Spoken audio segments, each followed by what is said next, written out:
Paul Bürkner, who's the president and CEO of the Boston Consulting Group, who's come in from Germany. They are, of course, all co-chairs of the World Economic Forum. Mr. Fadi Ghandour is next to him, president and CEO of Aramex International from here in Jordan. Mr. Khaldoon al-Mubarak, chief executive officer and managing director of Mubadala Development Company in the UAE. Mr. Saeed al-Muntafiq, chairman of the board Tatweer and chairman of the board of the Young Arab Leaders, also from the UAE. Good to have you here, sir, as well. Linda Rottenberg is the co-founder and CEO of Endeavor Global from the USA and also a young global leader. Mr.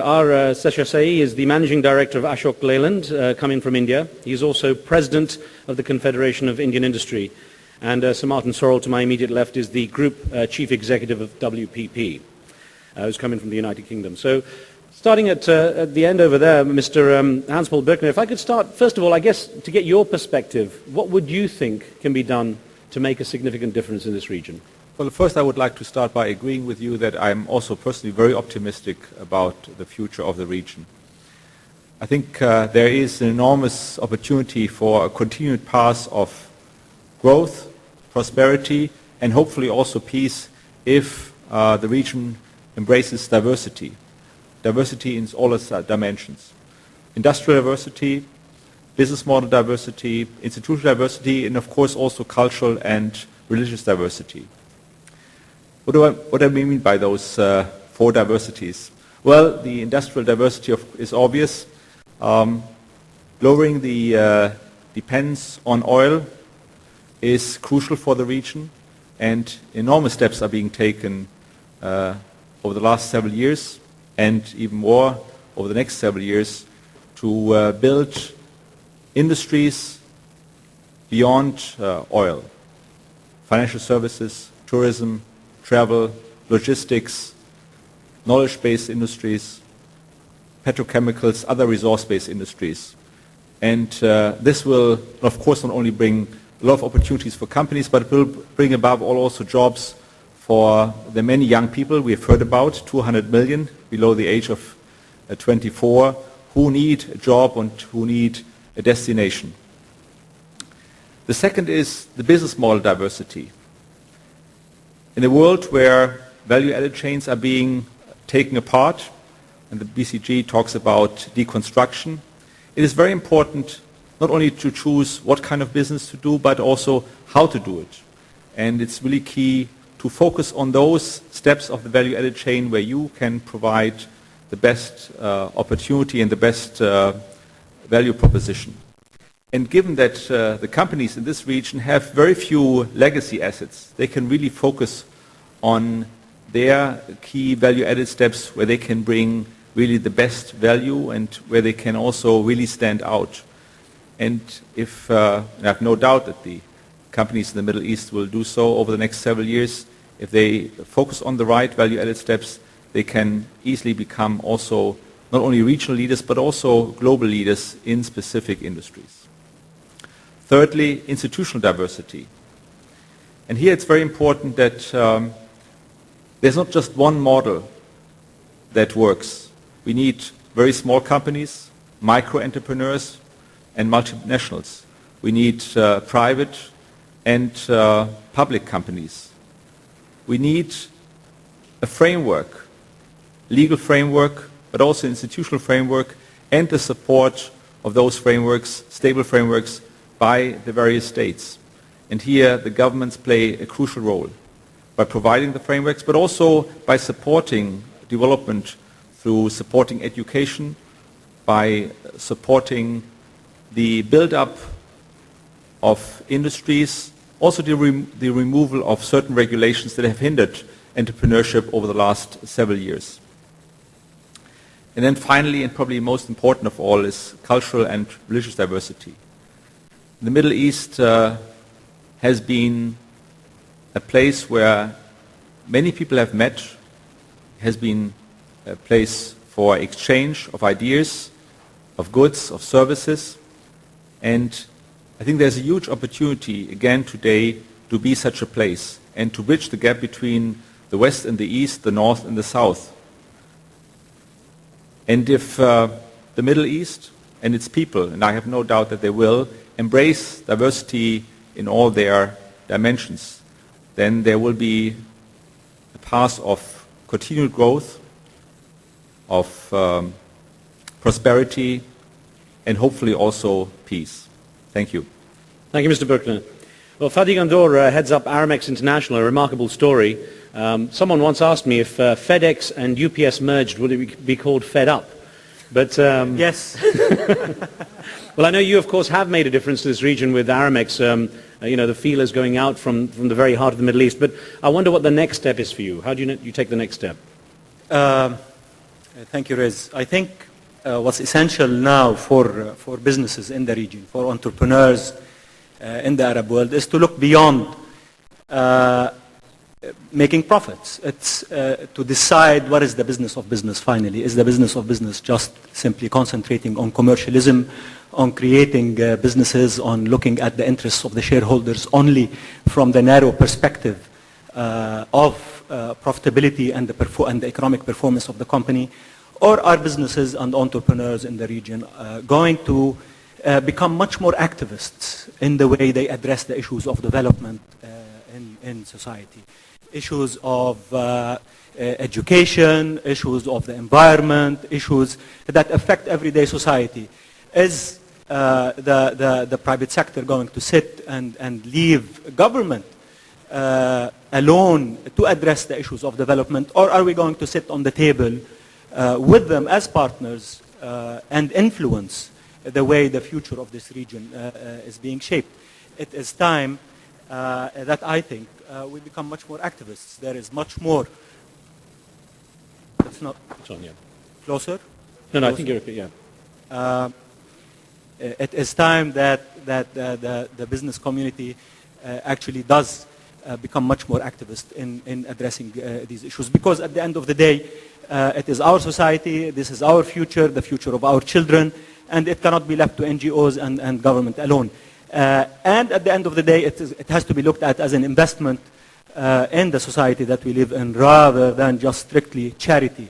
If we're going to look at it as charity or giving so that we can sleep well at night because we're helping the poor, then we're actually having a negative effect of it.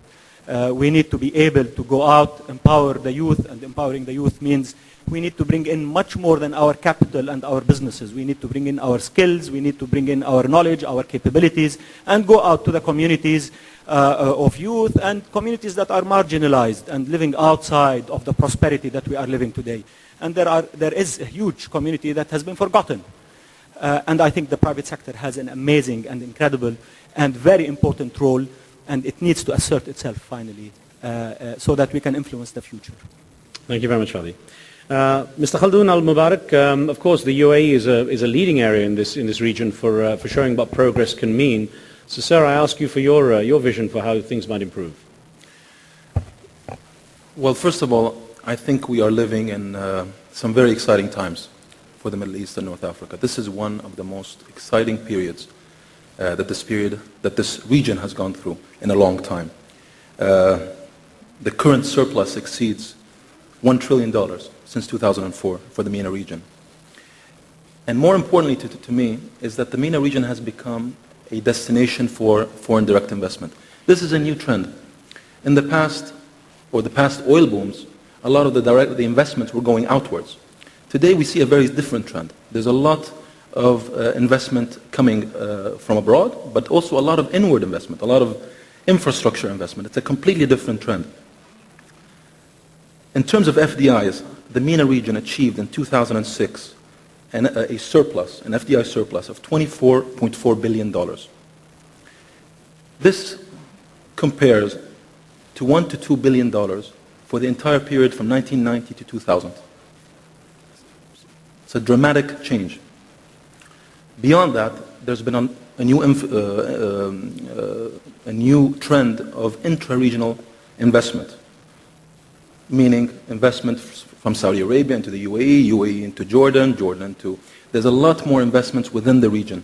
And again, that's a significant positive trend. The GCC alone in 2006 had $100 billion of syndicated loans. This is in a time, high oil prices, high revenues. It's a different ballgame than in the previous oil booms. So very, very positive trends that we are seeing. So I'm very excited. I think this is very positive for us. The second theme, I think, so the first theme I'd like to explore more the positive new trends that are happening in the region and really a lot of the good things that are happening. The second is what we should be doing in terms of diversification. The GDP, average GDP for the MENA region for the year 2006 was about 6.3%. High, very good. How do we diversify? A lot of that came from oil and oil revenues. But again, you're seeing a lot of the countries, example, the United Arab Emirates, in which their 2006 GDP, more than 66% came from the non-oil sector. Very strong trend, very good precedent that I hope also you're seeing similar tendencies in different countries. I believe, however, the diversification should not be just focused on the economic diversification. The economy is very important, and I think we should. And I think many of the countries are really pursuing clear programs in terms of economic diversification. However, there's two other angles that I'd like to touch on. One is educational diversification. That's one of the areas I think we're doing a very poor job in. I think there needs to be a lot to be done by the governments in the region in terms of education and upgrading the education and making sure that the education sector is hand in hand with the prosperity that's taking place on the economic side and on the financial side. I think one of the problems here we're seeing is the outputs of the education sectors within the region do not coincide with the requirements of many of the economic growth areas. So there's a gap that needs to be addressed. And I think this is something I'd like, hopefully, through this conference that we all address, this gap between the educational output coming out of the region and the requirements within the economic sectors that are growing at a very high rate. Next area, of course, within that same segment of education is R&D. We're still not doing enough when it comes to R&D. The expenditure is still very negligible. We are, in the MENA region, specifically the GCC and North Africa, some of the biggest producers of oil and gas in the world, yet R&D when it comes to that sector, whether it's drilling technologies, whether it's sour gas technologies, and other forms of technologies that are being developed right now, it's not being done in our region. We're not doing enough there. We have to be doing more in that area. I think renewables, that's another sector that I believe, again, being in the energy business, is an area we should be doing a lot more in. And I think there's some good programs that are starting to start. But we need a lot more of that, and I hope we can address that also through this conference. The third form of diversification that I hope also we can address is gender diversification. Again, there needs to be a lot more integration of women into the economies of the MENA countries. I think, on a positive note, there's been some, I think, serious change in many countries, positive changes. But still, the numbers don't make sense. The labor force participation among men in 2005 in the MENA region was 80 to 90%, whereas the participation among women was 25 to 27%. This needs to be still addressed. We're working on it, but I don't think we are still where we should be, and I hope we can address that through this forum. Finally, I think there's a lot of room for improvement. But there's also a lot of good news within the region, and I hope we can dissect some of the good stories within the region. Kuwait have done a wonderful job in terms of female participation within the labor force, over 50%.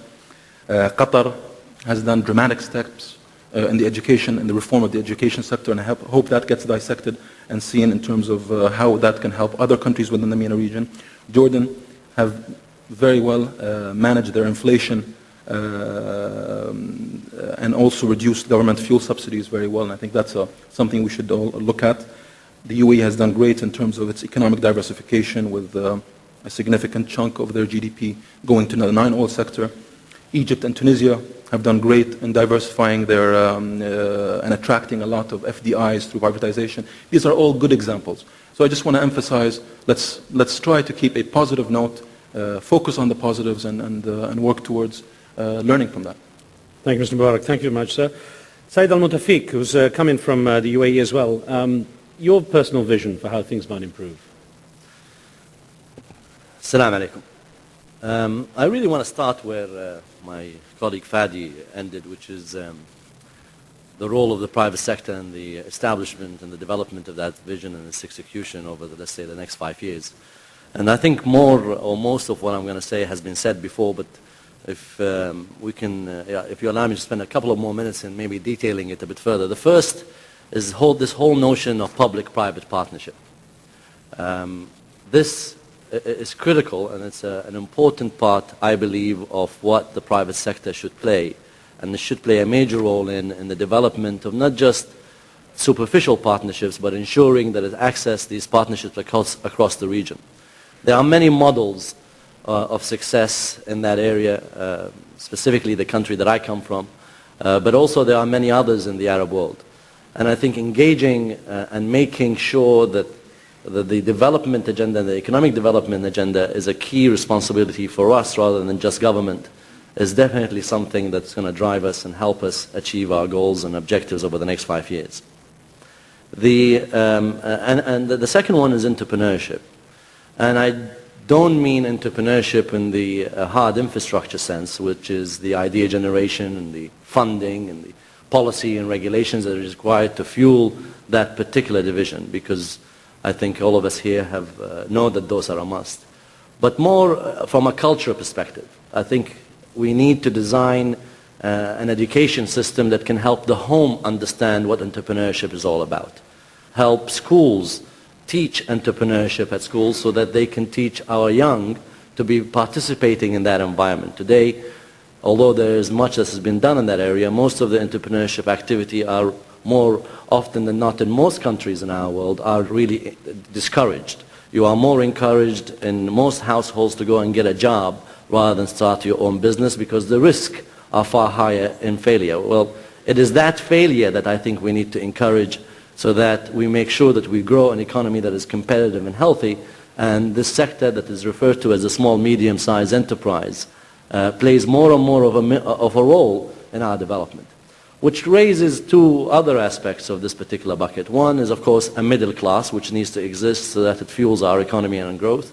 But second is the participation in industries that traditionally the private sector has not participated in. And the one example that I'd like to use is healthcare. If you examine healthcare expenditures up to the year 2002, $80 billion spent by people from this region in healthcare, of which 12 billion outside of the Arab world. That's a tremendous opportunity for us to start new businesses and really, in a way, take burden out of government and allow the private sector to ensure investment in those areas, but more importantly, deliver and design and implement quality global healthcare systems that can allow our young and our old to flourish and enjoy a healthy life. The third bucket is governance. And governance in everything we do. Good governance, although much has been done with it in the Arab world, I think it's still lacking behind. And if we have a hope and we aspire to become a member of the global community, we really need to gear up in that area so that we ensure connectivity to the global community, because the global community is not going to accept us if we start playing with our rules. We have to understand what those rules are, and we have to implement them in our own corporations on a daily basis.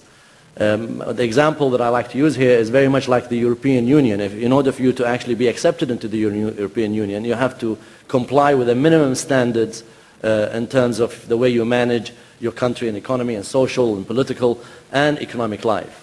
I think maybe we need to establish a minimum governance standards for Arab corporations so that everybody aspires to it and you can comply with it and integrate with it. And those that haven't qualified, we can help them with education systems and incentives in order for them to upgrade their systems.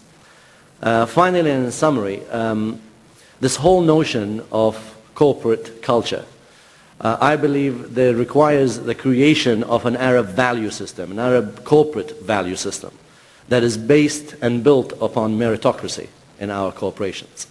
It has to be driven over the next 5 years in terms of who performs gets rather than where you've come from and who you are. And I think this is the single biggest competitive advantage we have, because 5 years from now, those talented individuals that are not measured by that kind of value will choose to actually seek different homes in different countries and different companies to work for. Thank you. Thank you very much, Mr. Saeed Muntafiq. Well, Linda Rottenberg, I would like to get your perspective as someone who's outside the region and comes into the region as well, and how you see the future for this region, how you might at least try to promote some kind of positive future. Well, let me just say it's an honor to be here representing the young global leaders and Schwab social entrepreneurs communities. And this forum has special resonance for me for a couple of reasons. First of all, my husband, Bruce Feiler, is a best-selling author who spent the last decade traveling around and writing about the Middle East. And two of his favorite places on earth are the Dead Sea and Petra. And my only regret is that he's not here with us today, but that is for a very good reason. He is at home in New York with our 2-year-old twin daughters, and I'm sure being kept very busy.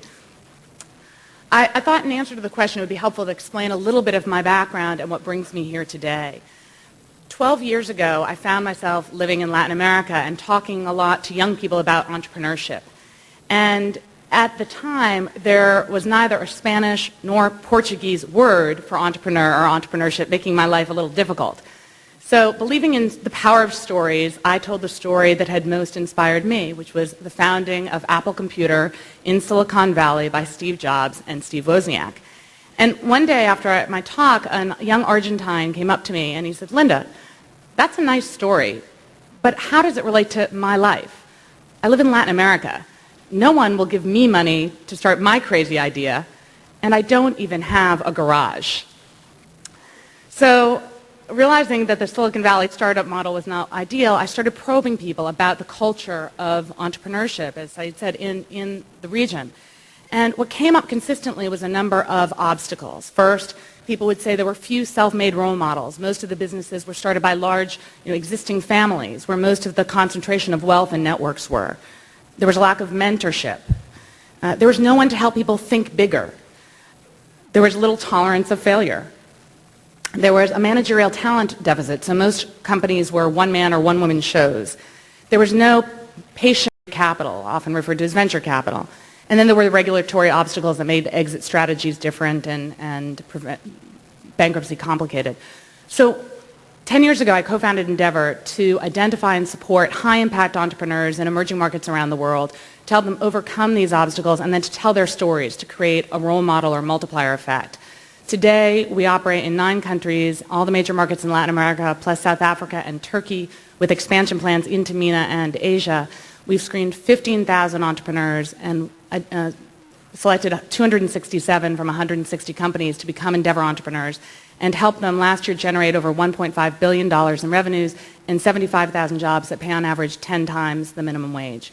Now, I tell you this because one of the keys to our success, I think, has been local ownership, local management, local financing. We are an affiliate group where Global provides the glue and the best practice sharing, but really Endeavor is brought in by local leaders, business leaders, to develop their entrepreneurial culture. And as I said, it's locally managed.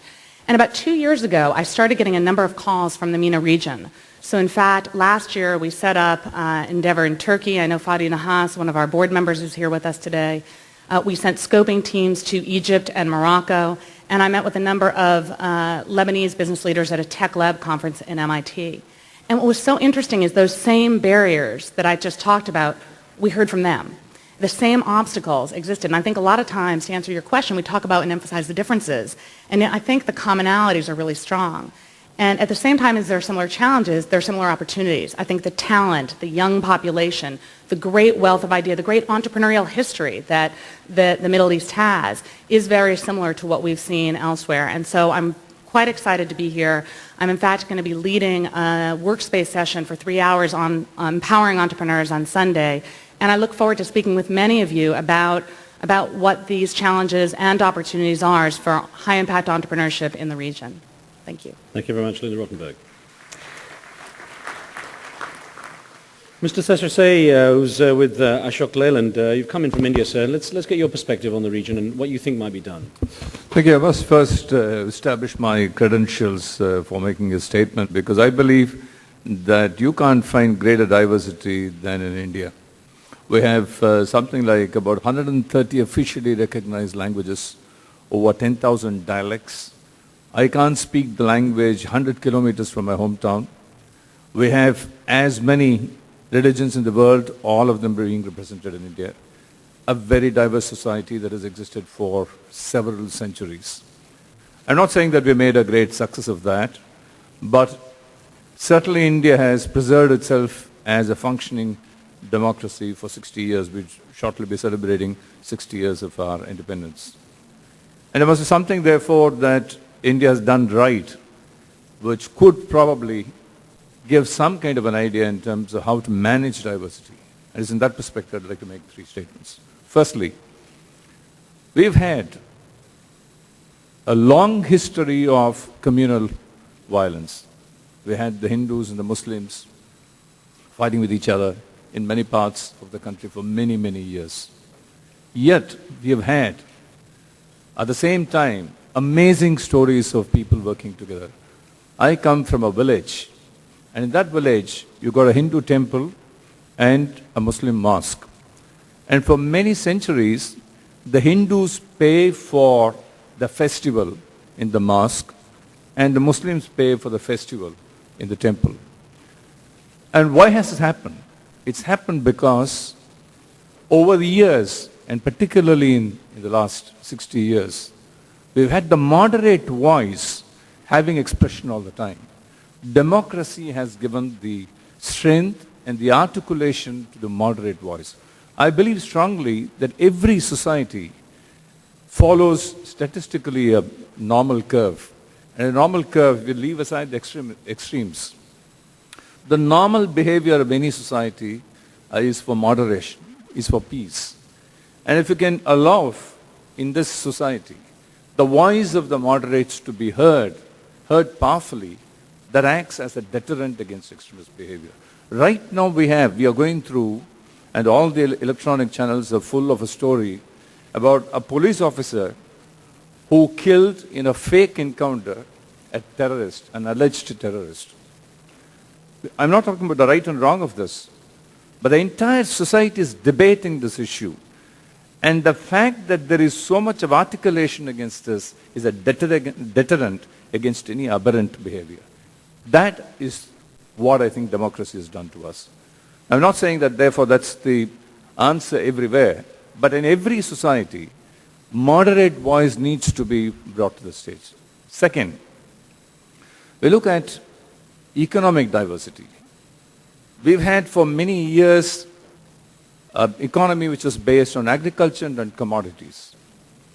In the last 16 years, when the economy has opened up and there was a release of entrepreneurship, we have seen an amazing diversity take place. And we've always been a very contradictory kind of an economy. We have the highest resolution in satellite imagery in the world. We also have donkeys carrying construction loads even today in some of the construction sites. But that amazing diversity has happened because entrepreneurship has found expression wherever it found an opportunity. And we have seen this private enterprise taking the economy at a steady state of 8 to 9%. We now had a run of nearly 35 months of continuous growth of 8%. And I do think that we are in a virtuous cycle now. Therefore, the free market situation, a market economy has managed and promoted diversity. And the third and the last point, I don't know enough for me to say what should be the vision for this region. I think we have far more competent people on the dais here who have said that. But I'd like to believe that if that vision is a global vision, it surely must include a much larger engagement with Asia. Asia, from an economic standpoint of view, is getting to be the center of gravity. You've got large economies, not merely India and China, but the ASEAN and the rest of the region now, which is moving very rapidly. And I think that unless there is a tremendous amount of growth that we can work for and plan for, to have an engagement of Asia as a part of Middle East plan for the future, I don't believe that it would have truly been globalized. Asia requires the skills, the funds, and the resources available in the Middle East. India requires $350 billion in the next 3 years in terms of infrastructure. There is what India requires here in this region, and India has what this region requires in a variety of skills, including healthcare, including higher education skills and so on.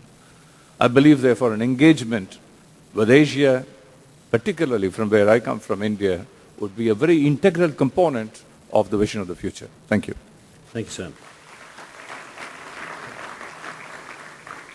Well, Sir Martin Sorrell, your area, communications, marketing, PR, and media, effectively covers a lot of what this region is growing and developing now. And I wonder, from your perspective, how you see the future moving forward in a positive way. Well, perhaps I could just give a point of view from WPP's place, looking at how our clients, which are basically major multinational global companies, and indeed also local and regional companies, how they're behaving in the context of the Middle East and indeed other parts of the world. And just picking up on the last comment, which I think is an extremely important one, and to some extent is already being reinforced by Chinese investment in various parts of the world, perhaps related to energy and energy supply, but increasingly we will see the sort of trends that were just referred to. But from our perspective, the Middle East, and I don't want to sound complacent about it, but the Middle East is already there. From our point of view, what we've seen markedly over the last 5 to 10 years is significant and relatively, and I underline relatively, stable growth in the Middle East and expansion in the context of expansion of other parts of the world, of Asia, of Latin America, of Central and Eastern Europe, Russia, and the other CIS countries. Those regions as a whole are developing a phase of true globalization. This is not the Americanization of the world that we witnessed historically, and the dominance of major US multinationals or indeed Western European multinationals. This is what we're witnessing is the birth and development of major multinational companies, local regional companies in parts of the world that we haven't seen really for 200 years. I just remind you, if you went back to the early 19th century, China and India, for example, would have represented 40% of the worldwide GNP, which we're now predicting they will again become in the next 10, 15, 20 years. So this is really back to the future stuff. It is cyclical, but it's very similar to what we saw 200 or so years ago. But this is true globalization. It's the growth of companies not just in Japan, but in South Korea, in India, and in China, and I believe increasingly in the Middle East. That's the first challenge that anybody running a major multinational company has, to build relative sales, what the retailers call like-for-like store growth, if I can put it like that, in the growing parts of the world. And that's why I believe the Middle East will be increasingly successful on a worldwide stage. The second issue that anybody running a major company has to grapple with is technological change. And there I believe there's a major opportunity for the Middle East too, not only geographic growth, but also if I take our own narrow industry, the communications industry, advertising and marketing services, and we would represent in the Middle East about 25% of media planning and buying through our operations such as JWT or Ogilvy or Y&R or Group M. But if I look at the traditional media, the simple fact, and you may say I'm talking my own book, but the simple fact is that these markets are under-advertised and under-branded. And what will happen, in our view, over the next 10 to 15 years, that the role of the traditional media will become increasingly important. And with that will come side benefits. An increasingly advertised media will be increasingly free and increasingly independent, which is a part of any growing democracy wherever it may be in the world. And the other side of it is the growth of new technology. If we look at the Middle East at the moment, internet penetration is relatively low. It's around 10 to 20%, depending on which country you're talking about, but its rate of growth is extremely strong. And the other thing that you have in terms of new technology in the Middle East is the heavy penetration of mobile technology. And what we've witnessed in India and China is a very interesting phenomenon whereby the use of mobile has leapfrogged the growth and use of internet in the Western market. So what you see in China and India is access, lower cost access to a vast proportion of the population through mobile technology. So I think you'll see the growth of traditional media here at a much more frenetic rate than we see in the West, which is relatively slow growth, and you'll see the growth of internet technology and mobile technology to a very great degree. The next point is that you will see the growth of these major multinationals here. Coming out of that, they will come out of industries, not the traditional industries that the Middle East was known for, such as energy, not just real estate, not just financial services, but into the application of energy, clean energy, water, R&D, the development of intellectual property that you will see here through the growth of education and investment in education. So I think what we will see is the growth of major multinationals that will have to take a very aggressive attitude, I believe, in terms of branding and developing their brands around the world. And last but not least is the theme of diversity, which has already been picked up on. One of the biggest issues that we face, both from a business point of view and a social and political points of view, is the issue of diversity, and particularly the growth of the Muslim population throughout the world. Currently around about a quarter of the world's population, but shortly to become well over a third. The West clearly doesn't understand the value systems, the different value systems that exists in the East. And I see the Middle East as being a way of opening up that dialogue, understanding the different values and value systems, and building bridges that will lead to even further economic growth. Thank you, sir.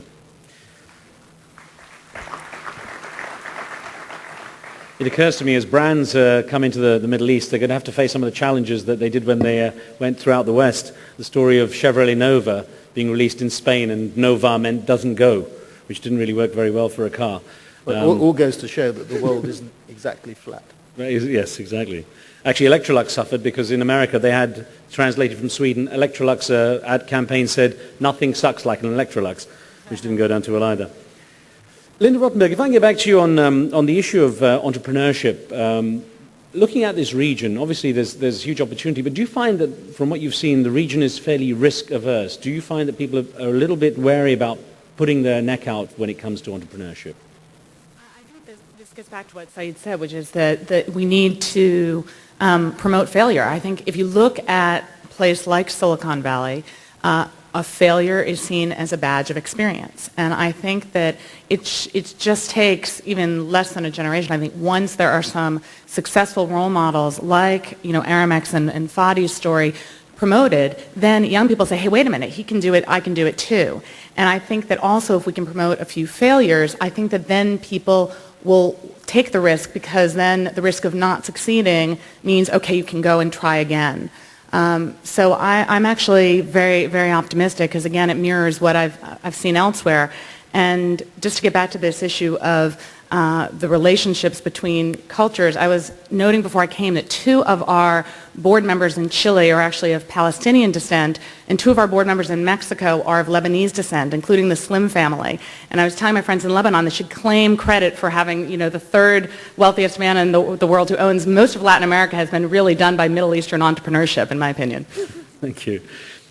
Hans-Paul Bürkner, if I can actually go to something you mentioned, diversity. You said one of the strengths of this region is the diversity. Now, how can the region ensure, various countries ensure that the diversity doesn't become a problem because of differences in practices, differences in values and cultural and traditional values? Well, I think what we within BCG also learned is that when we bring teams together from different countries, different backgrounds, different experiences, different sets of expertise, we really come up with better solutions. Now, initially, communication is not easy. Understanding each other is not easy. Sometimes you use the same word and you find out you mean very different things, and sometimes you use different words and find out that you're in violent agreement. But I think what is really important is that by really bringing people with different backgrounds together, different experience, you really come up with better solutions. Of course, it takes a bit more time. It takes an effort. It takes openness. You really have to listen. I think we heard in the previous session over lunch that listening is very important rather than just talking and preaching.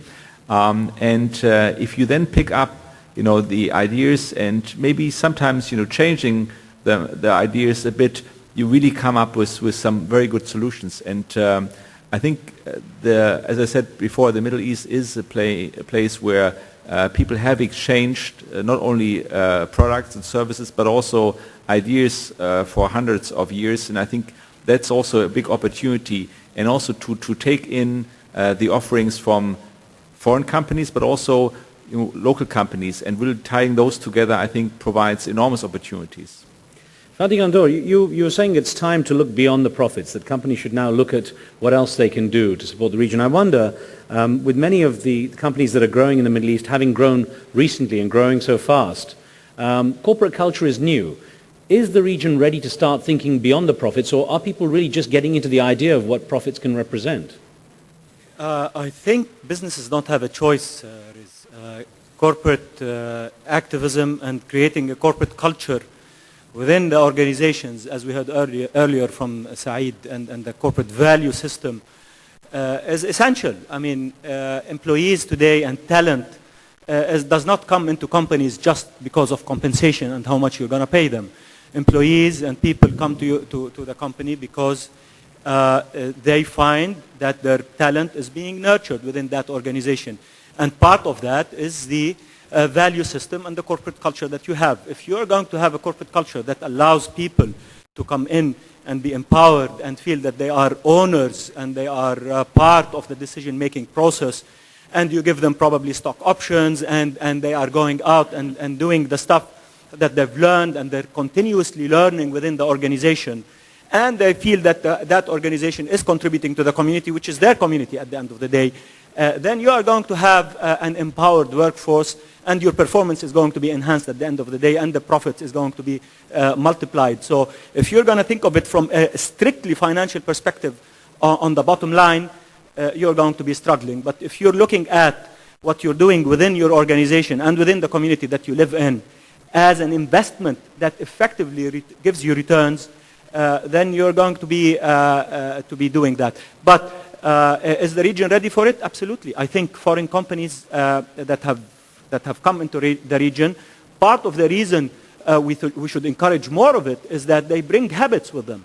Not only capital, not only that they've come into the region.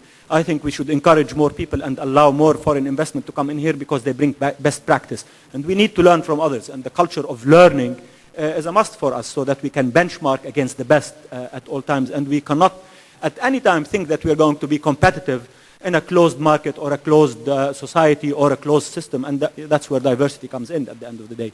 So in that sense, bringing in that benchmarking capability so that we are able to compete with these multinationals. You mentioned my competitors earlier. If I didn't have a corporate culture or an organization or a product that is going to be at benchmark against the best, not against the local best, against the global best, then I'm not going to be able to survive as an organization. And this needs to be disseminated across all our organizations. Khaldoon al-Mubarak, you were saying about... Thank you. About the importance of gender. And I wonder how, as the region moves very quickly, I mean, a lot of the stuff that we have seen in terms of economic development and corporate development has been very, very fast. How would you suggest the traditions and cultures that have been so much entrenched in the Middle East can start to adapt to allow a better gender equality, a greater involvement of women in the workforce? Thank you, Riz. I think it starts, as with everything we've mentioned here today, with education. We have to be, and I have to emphasize, we have to be courageous in how we address education. It has to be a grassroots movement. It's not simply about increasing funding or financial programs, or we have to go to the grassroots of the problem. And the grassroots of the problem, I think, in our side of the world, I'll give you an example. We found in a grade textbook a math question. The question, without stating the details, something along the lines of, you have 4 Muslims that faced 5 infidels. It's a multiplication question. This is the problem. What is this doing in a 4th grade math question. So this is where I mean we have to be courageous in going to the roots of the problem. We have to address the curriculums. We have to address the teachers that are teaching these curriculums. We have to define what are the outputs that our economies need. Are we an oil-based economy? Are we looking for engineers? Are we a tourism-based economy? Are we looking for people that can serve within that sector? Are we looking for doctors, lawyers? That's where we start the change, deep into our education sector. And gender is a problem, I think, that started there. Just like many of the problems we face in the region today. It really stems from the weakness of our education systems. And I think our governments needs help. I think governments cannot do this on their own. I think this is a conclusion I personally have a very strong view on. We in Abu Dhabi have started a fundamental change in terms of how we address our education sector. We have brought in the private sector with us into the public school system. In 1 year, 2006, about 35% of our public schools in Abu Dhabi have been privatized, meaning the management and operation of these schools have gone to private operators. Now we're still funding that. And believe it or not, I assure you it's a more efficient funding mechanism. But we're getting better outputs and we have better control of our curriculums. Believe it or not, we have better control through the private sector. This is, in essence, where I think we should be all focusing, whether it's entrepreneurship, whether it's gender equality, whether it's diversification of the economy. Let's start with education. Thank you, sir.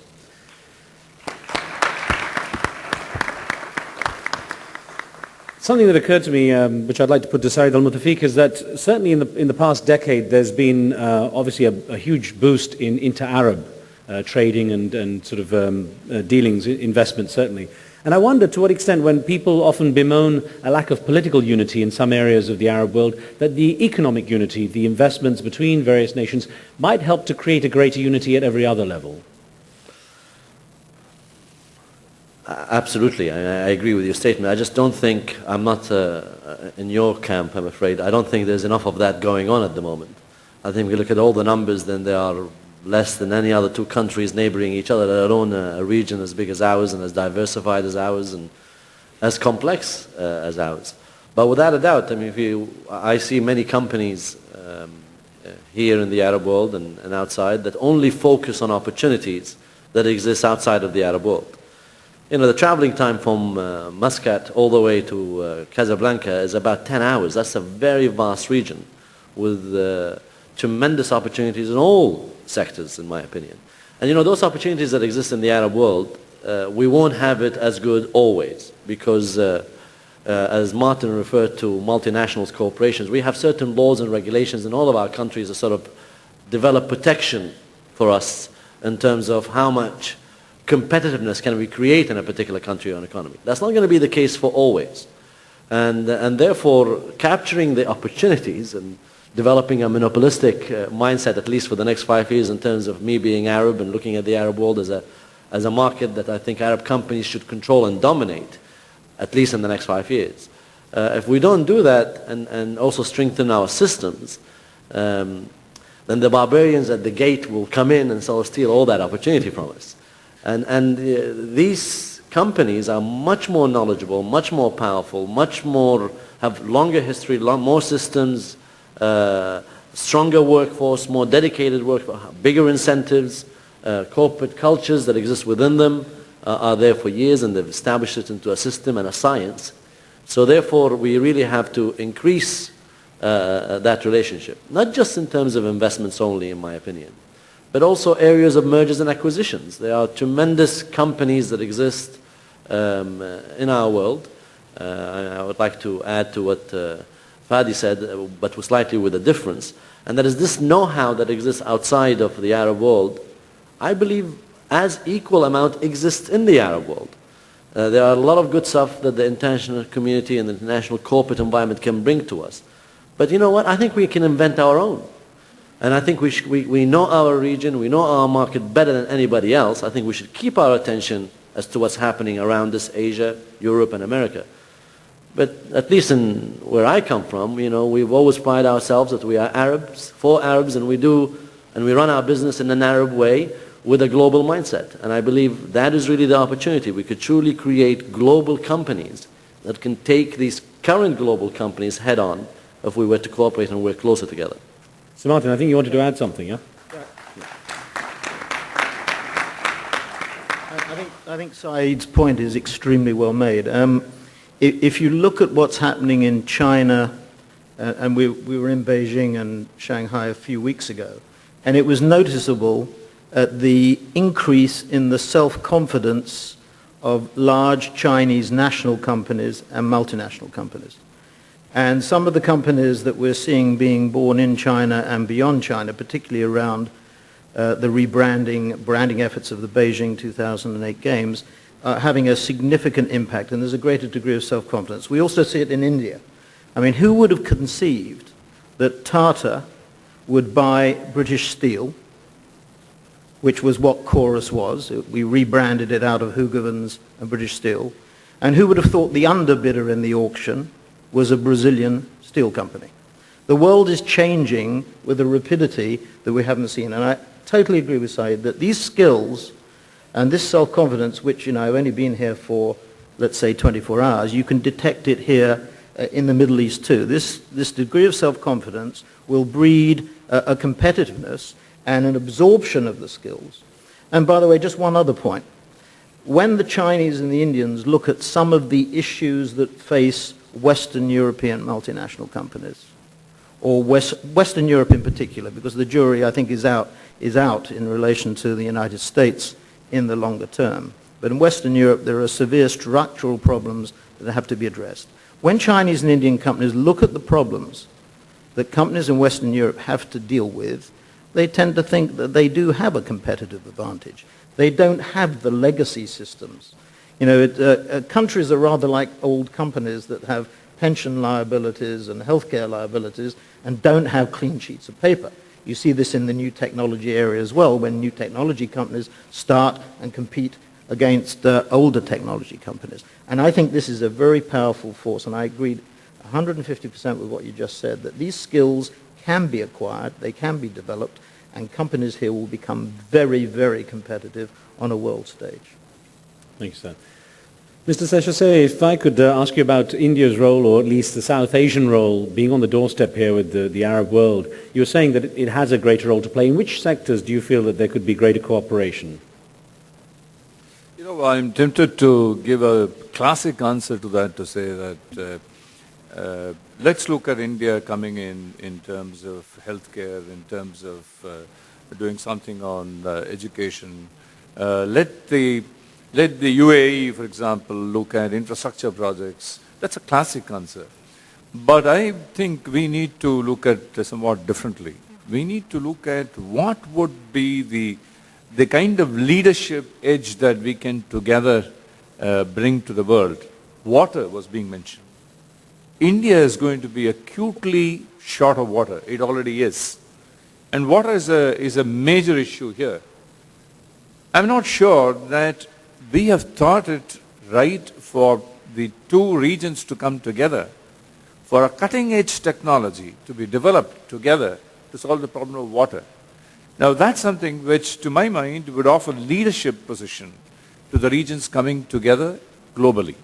Now we need to create large corporations which can come together to resolve the problem, to develop technology over the next 5 years, to bring down the cost of, for example, desalination to a fraction of what it is today. I think these are challenges where we can come together, and that's the area that we need to put our finger on and create institutional framework for our educational institutions, research institutions, companies, corporates to come together and look at the future. Thank you, sir. Linda Rottenberg, one of the issues, I mean, you especially being in a place like New York would be more aware than most, the issue of stereotyping in the Arab world, or stereotyping of the Arab world, is a major problem when it comes to growth for this region. To what extent do you see that stereotype being overcome, and what might help, for example, the Western countries like the USA, see this region in a better light and see the true potential of the region? Before I answer that, I'd like to just get back to the question of women in business, and then I'll come to that. I just wanted to mention, because I was thinking about it, that I went to Harvard College in the late 1980s. And I would say every time I talk to a female classmate, they're no longer working. That the workplace, that the United States certainly has not figured this question out. So Mr. Martin talked about leapfrogging in mobile phones. I hope that the Middle East leapfrogs in the area of women in business. I do think the one thing that is changing things slightly is the internet is enabling women to start businesses from their home and combine their home obligations with businesses that end up creating employment and wealth. But I just wanted to point out that we certainly have a lot to learn. And I think that the way I'd approach the stereotyping is to get back to take a twist on it, which is that getting back to what I said about Endeavor's success being driven by local ownership. And I think that we often think about venture capital or private investing swooping in from the outside and coming into the Middle East. There's so much entrepreneurial talent, I believe, under the surface here. There are the resources. There are the mentors. And I think to the extent that the region nationally and regionally takes the first step in identifying and supporting the young entrepreneurs and not looking to the outside, I think then I will tell you the biggest thing that changes when you look at New York, they look at results and IRR. If they see more companies going public on the NASDAQ in the Middle East, they will be here. So I think that that's what I would say is look inwards, look at the incredible talent, the incredible youth out there, and figure out ways to support them, and then the world will come. Fadi Ghandour, is there the kind of support structure, infrastructure in the Middle East, from your experience, to help develop the technology that might help this region move forward? Use of technology in the best way to move the Arab world forward. Is there the infrastructure now ready? I mean, it's closer. Yeah. There is the talent and there are the capabilities. I mean, we've built it in-house ourselves. So if we can do it, and we did it with talent of Jordanian students graduating from Jordanian universities. So if we are able to build a global technology platform, it can be done anywhere. So look, technology today is available with the internet now. It is much cheaper than ever before. You don't have to live off legacy systems. You can dump an old legacy system, the mainframe mentality, and go into distributed databases. And there's the open source. I mean, we would not have been able to exist today if it wasn't for the internet as a company, because we would have had to spend millions and millions and millions of dollars to match what our competitors do. And people like UPS spend billions on their technology, while I'm able, as a company, to spend,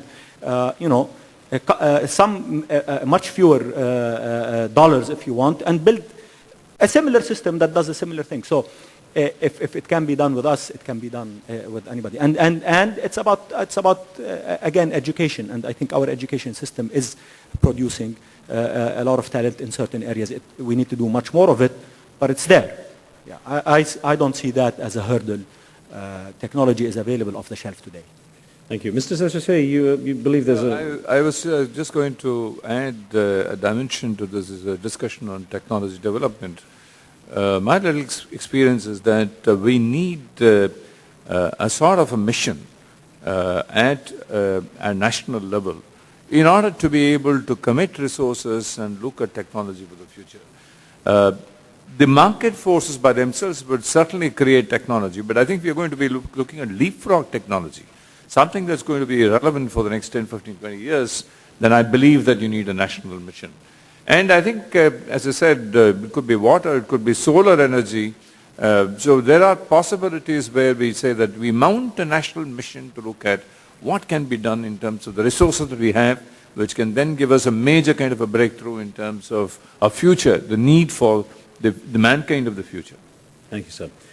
Actually, Hans-Paul Bürkner, a question that occurred to me is, to what extent now do multinationals coming into the region have to take into account, or greater take into account, the sensitivities of culture and tradition and so on? To what extent is there a need for multinationals coming from outside, from the West, for example, to adapt to allow the Arab world to modernize without trying to force them to westernize? Well, I think the challenge for all companies around the world when they globalize is really to also adapt to the local conditions, the local needs, and to really understand the differences. And we had the discussion previously in the press conference about whether the world is flat or not flat, it is certainly not homogeneous. It is very heterogeneous, and I think companies would be very wise to really adjust to the local conditions, the local needs, and really deeply understand what customers want. Yes, there is a group of customers that may have the same needs as in any other Western country, and you find the same products. But then what you also find is that when you go into the lower middle class and even the poorer segments of the societies, there is a vast market, and if you want to tap those markets, then you have to adjust your products, and you have to provide low-cost offerings, whether it's products, whether it's services. And I think there is an enormous opportunity if you really adjust to those conditions. So Martin, you want to add something to this? I think there will be, because of this issue of homogeneity versus heterogeneous operations, there will be a change in structure.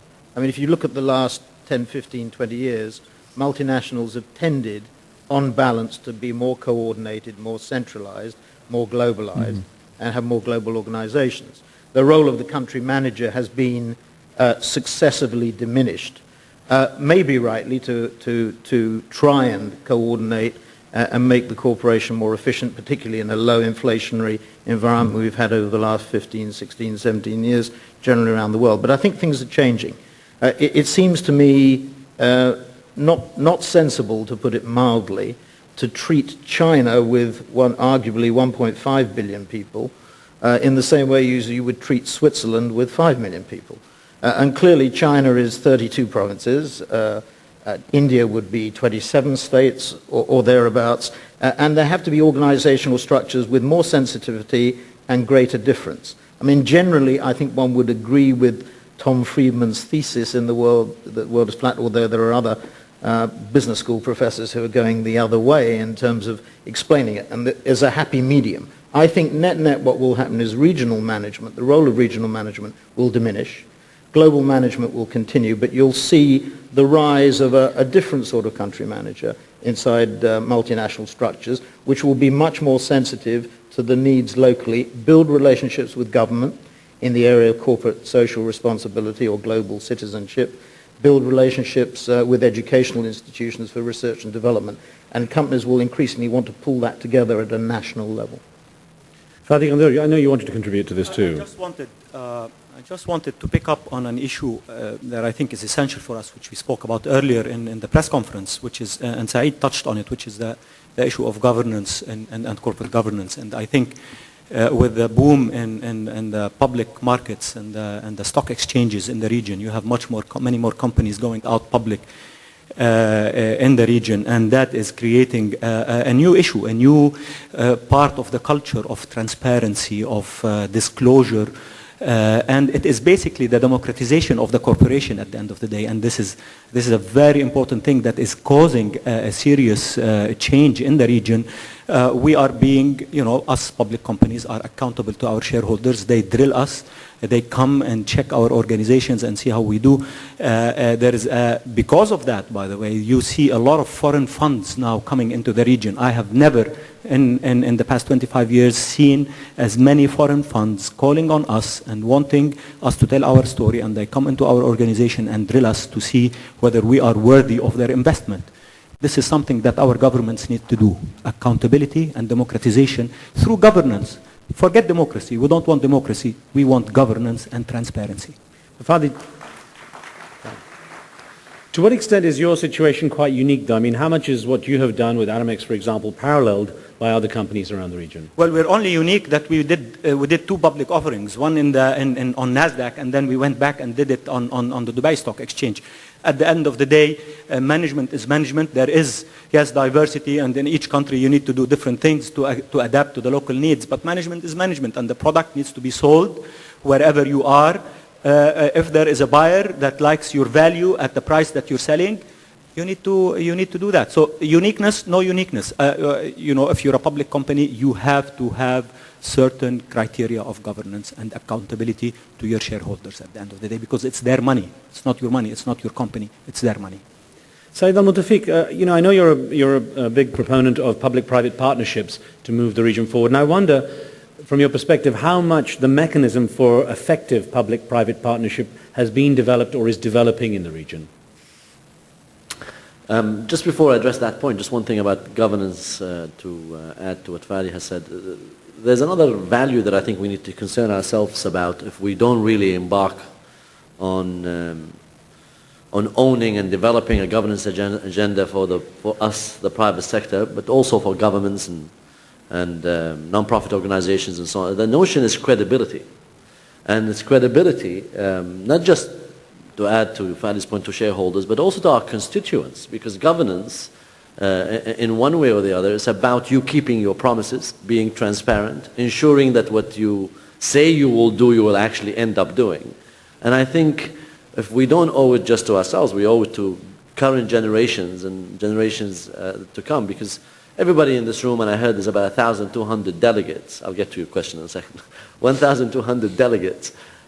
We really impact hundreds of thousands of people in our jobs, if not millions. And the first point to start in terms of governance and, for that matter, private-public partnership, ourselves as individuals, how are we going to contribute to that? I mean, that's really the model. The model is we walk out of this conference 2.5 days from now and we get on our planes, go home, or get back on our jobs, and you know what, this time next year we come back again and you say the same things, and we talk about the same things, and we do the same things, and then we get back on a plane again. I think the biggest piece of public-private partnership is really what the 1,200 people in this room are prepared to do Monday morning when they actually get back to work with their own organizations and engaging public partners, whether governments or private public institutions, to ensure that a dialogue starts. You do need leadership, you do need measurement systems, you do need follow-up, you do need to go back and report, you do need funding, all of those are critical. But it has to start with us today as individuals. Thank you. Khaldoon, Al-Mubarak, you mentioned at the beginning in your first answer that there's a need for increased R&D spending, that there needs to be some kind of investment in this way. How ready is the region to start putting in the money to do that kind of thing?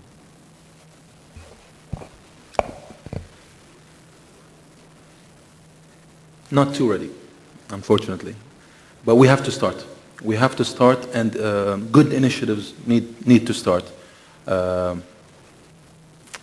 One good example that I want to mention is and I talked earlier about renewables, and sorry to be very Abu Dhabi-centric, but this is an example that I hope echoes very well. It's our interest to getting into renewables. And here, when you go into R&D, you have to, it's not an easy area to get into. It's not just funding. We've launched, obviously, a fund, in this case a $250 million fund with Credit Suisse, focusing on solar technology because we believe that's a technology we can be creative in. We've launched a program with MIT, a graduate program that is going to be grassrooted in Abu Dhabi. But we've also started to work with our partners in the energy sector that are working with us. You know, the GEs of the world, the Shells of the world, the Oxys, the BPs, etc. So we have to influence them in terms of putting pressure. We have to put pressure on these institutions, these major institutions that are investing a lot of money in with us, in pushing them to moving some of their R&D capabilities and working with us in researching areas that we are interested in. This is one example. I think there's a lot more. I think there has to be a mechanism put in place in which institutions have to dedicate proportions of their profits towards R&D, depending on the sectors they're involved in. Governments need to be much more involved in giving grants and supporting. I mean, there's a very fluid tax system in our region, but I think having the R&D drive some of the funding mechanisms towards supporting a movement that is mixed with, and it's both a public and a private movement. I think I agree with Saeed. This is, again, another part of that public-private partnership. R&D is dead center into that. Saeed, I know you wanted to add something. Yeah, I just want to tackle another area of what Khaldoon alluded to, which has 2 points I'd like to make. One is, in terms of research and development in its entirety, it's really touches on other aspects of our day-to-day life, which is philanthropy. Because R&D investment, I think a lot of people think that it should really be driven only by government. Well, that's not really true. Because if you look at healthcare, for example, and research into healthcare, and they look at the diseases that plague our world, and one of which is diabetes, I don't know of one person in this room that doesn't know a family or know someone that is suffering from that disease. It's the second largest killer in our world. And I don't know how many of us wake up in the morning, and goes to Fadi's point, which is the one he made earlier, is that our responsibility as business leaders is not just to make profit, is to think about how can we contribute to the community development.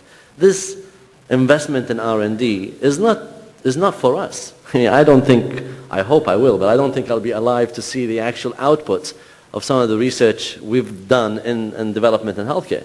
This is for our children and their children. So it is fundamental that the private sector participate not just in talking about it, but putting their hands in their pockets and contributing to the development of this mechanism. Okay, quick final thought from Sir Martin. Yeah, just on this question about CSR and corporate philanthropy and benchmarking, outside the Middle East, and particularly in the West, the whole CSR debate has been heightened by three events this year. The first was the Gates-Buffett deal in relation to Microsoft stock into Berkshire Hathaway. The second was Richard Branson's initiative, the Global Clinton Initiative, to give up to £3 billion of profit, up to £3 billion profit, to philanthropic causes. And the final thing, I think, was a combination of Al Gore's film plus the Murdoch's father and son in terms of embracing carbon neutrality. The point I'm making is this. It's really a sine qua non. If you are in the business of building long-term brands and long-term products and services, there is no separation. You will not do things that damage the environment. You will not do things that disenchant consumers. You will not do things that discourage people coming from university or design schools or art schools from joining your agency or your company. You will do this in the long-term interests of the company because it is part of the business. It is only if you're after the short-term buck or the quick kill that you will compromise those values. So it's always been, to my mind, a no-brainer that if you are in business for the long term, you will do things that will benefit society as well as the company. So I get somewhat uneasy. And the other point to make is we in the West, if I can put it like this, have really been forced into this. No self-respecting CEO will now ignore carbon neutrality or whatever. It's a rule of the road. Yeah, but I think what you mentioned is important. It has to be an integral part of your offering, not just a glossy brochure where you talk about the good deeds that you're doing. And I think that is really the change that we are seeing, I think, in many, many companies. All right. Thank you to our panel. I leave you with a thought, actually. My team, my camera crew and production team that came here to do some shows out of Amman, we were here, waving a flag for Jordan, saying how wonderful the customer service is here. And one of the American staff commented on how it's actually had to be part of the rule system in America that there are certain things. You have a nice day, do you want fries with that? It's all part of the actual corporate mandate. And I was reminded of a story where I think it was American Airlines actually told their pilots that if they did a very bad landing, they had to be at the door of the aircraft to see the passengers off, so the crew didn't get all the abuse from the bad landing. And that after one particularly bad landing, the sort of very nervous passengers all staggered off this plane, and the pilot stood there at the door waiting for someone to comment, but they all sort of staggered off the plane until at the very end an elderly lady stopped the pilot and said, "Young man, can I ask you a question?" And the pilot said, "Yes, ma'am." She said, "Did we land or were we shot down?" With that, I'd like a warm hand, please, for our panel for their wonderful contribution. Please check your brochures and your agendas for the next sessions, the parallel sessions that are taking place. And thank you very much for joining us here for the opening plenary session. Thank you.